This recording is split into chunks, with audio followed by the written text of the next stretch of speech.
Salut tout le monde, comme vous avez vu dans le titre, aujourd'hui on va parler de l'âme, du soi, de l'esprit, etc. Et puis comment faire la différence entre tous ces termes qui à force finissent par se mélanger. Donc merci à Julia qui a bien voulu m'envoyer ces questions et j'espère qu'elles vous parleront. Si vous en avez d'autres qui découlent de l'écoute de cette vidéo, n'hésitez pas à les poster en commentaire. Pensez aussi à vous abonner pour ne pas louper les futures vidéos. Et si vous êtes sympa, mettez des likes aussi. Alors, première question. Quelle est la différence entre l'âme et l'esprit? Y en a-t-il un qui englobe ou se trouve au-dessus de l'autre? Alors, c'est une très bonne question. Souvent, on ne fait pas forcément la différence entre les deux. L'âme, c'est le soi. C'est-à-dire que si je prends mon exemple à moi, il y a la petite Johanna incarnée terrestrement parlant, et au-dessus, il y a mon soi. Mon soi qui a vécu plusieurs vies, qui a vécu plusieurs incarnations.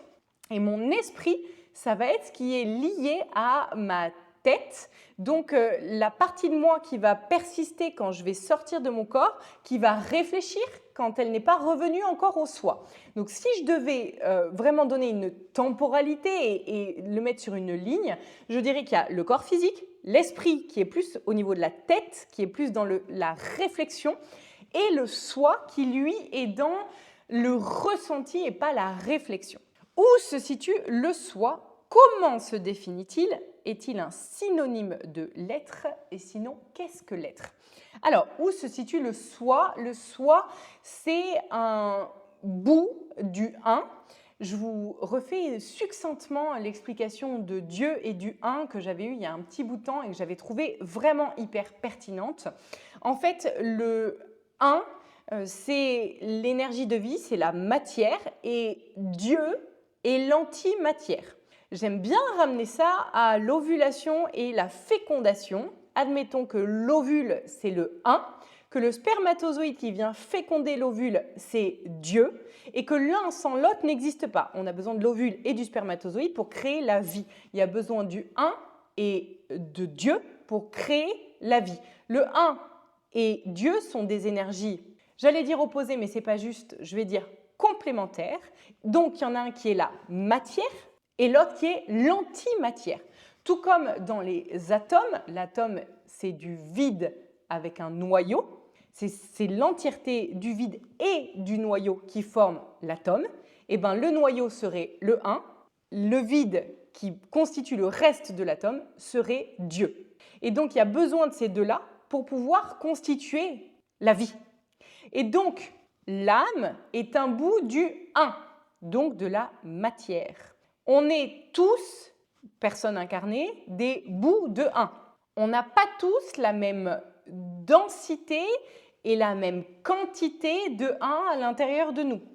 C'est comme si, je vais dire que les premiers bouts du 1, admettons je suis le 1, les premiers bouts que j'envoie expérimenter dans les diverses sphères vont être plus denses, donc on parle de ça il y a des milliers d'années.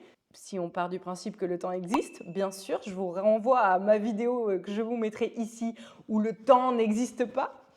Donc je pars quand même d'un principe du temps linéaire, ok, parce que pour pouvoir vous expliquer les choses, c'est quand même plus simple.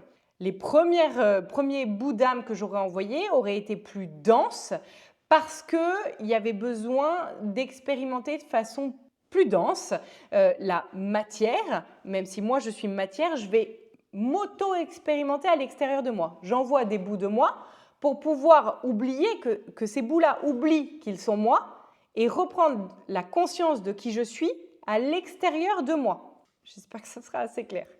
Donc, ces bouts de 1 sont l'âme, le soi, l'être. Donc, en fait, on peut mettre les deux dans la même case. Le soi et l'être, c'est la même chose. L'esprit, comme je vous l'ai dit auparavant, ce n'est pas la même chose. Et donc, comment il se définit? Eh bien, c'est des bouts du 1, comme je viens de vous l'expliquer. Et en fonction de quand le 1 s'est détaché de ces bouts-là, les gens ne vont pas avoir la même densité vibratoire et la même quantité de 1 en eux. C'est-à-dire que comment ça va se manifester comme différence dans l'incarnation? Plus les bouts de 1 sont denses, plus l'action-réaction dans ce qu'ils vont entreprendre va être rapide et importante. Par exemple, dans les premiers bouts de 1, on a tout ce qui est les bodhisattvas, donc les personnes qui ont terminé leur cycle d'incarnation et qui vont choisir de continuer à se réincarner pour augmenter l'éveil de l'humanité. Et ces personnes-là, quand elles vont passer à l'action, ça va très vite avoir des conséquences. Il y a des gens, ils peuvent merder pendant longtemps, ça ne va pas leur revenir dans les dents tout de suite. Plus on va avoir une densité importante, c'est un peu comme quand vous jetez un gros caillou dans un lac. Bah, le caillou est petit, il va faire des petites ondes de forme. Le caillou est gros, il va faire une bombe. Et ben, c'est exactement la même chose au niveau de la densité des bouts de 1. Plus la densité et la grosseur, je vais dire, de ce bout de 1 est grosse, du coup, plus il va y avoir des conséquences à ces actes. Donc ça veut dire que plus les personnes sont denses et proches du 1, plus leurs actions vont être visibles dans la matière. J'espère que c'est assez clair. Est-ce que l'esprit est connecté à un esprit plus vaste et global? Je pense par exemple à l'esprit saint de la religion chrétienne, mais aussi à l'esprit des peuples amérindiens qui est dans et traverse chaque chose. Ah oui, ok, je ne comprenais pas la question. C'est une bonne question. Comment là-haut on parle, quel mot on met dessus? Comme je vous ai dit, l'esprit, ça va être ce qui est rattaché au cerveau. Et c'est deux choses différentes avec l'Esprit Saint, qui est l'énergie christique. L'énergie christique, ça c'est une bonne colle. Je ne me serais pas dit, tiens, on va parler de l'énergie christique, quel mot tu mettrais dessus? Beaucoup de personnes font l'amalgame entre Jésus et l'énergie christique. Jésus, fils de l'homme, fils de Dieu, est un être qui a été incarné, qui était un mec lambda et qui a compris comment passer le message de Dieu sur terre.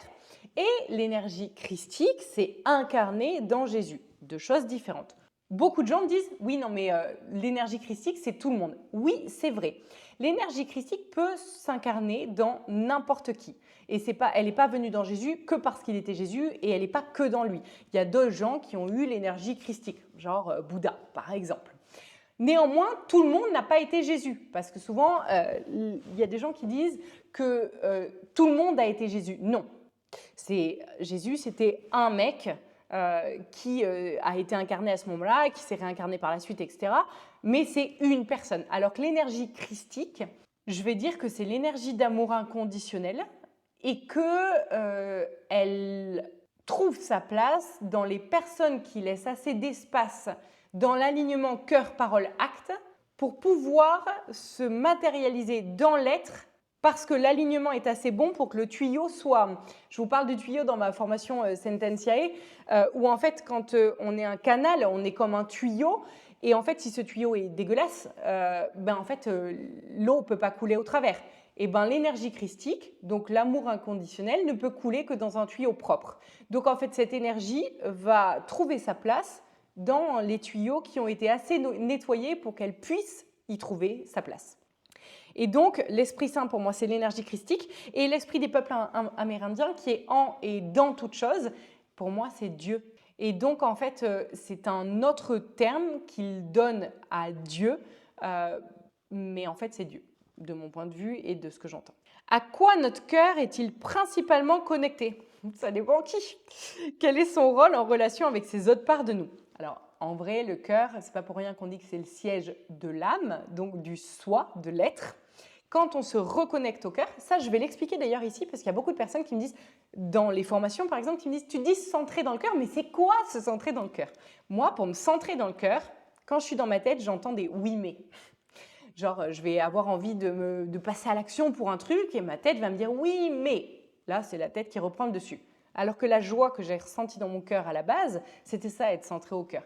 C'est quand je place ma conscience dans mon cœur, il n'existe plus les oui mais de la tête. En fait, je me place dans un ressenti, c'est bien le bon mot, un ressenti intérieur. Et donc, se centrer dans le cœur, c'est prendre le temps de ressentir au lieu de penser et donc pouvoir être dans l'écoute de ce qui se vit et non pas de ce qui se pense. Donc, à quoi notre cœur est connecté? À l'âme, parce que c'est le siège de l'âme.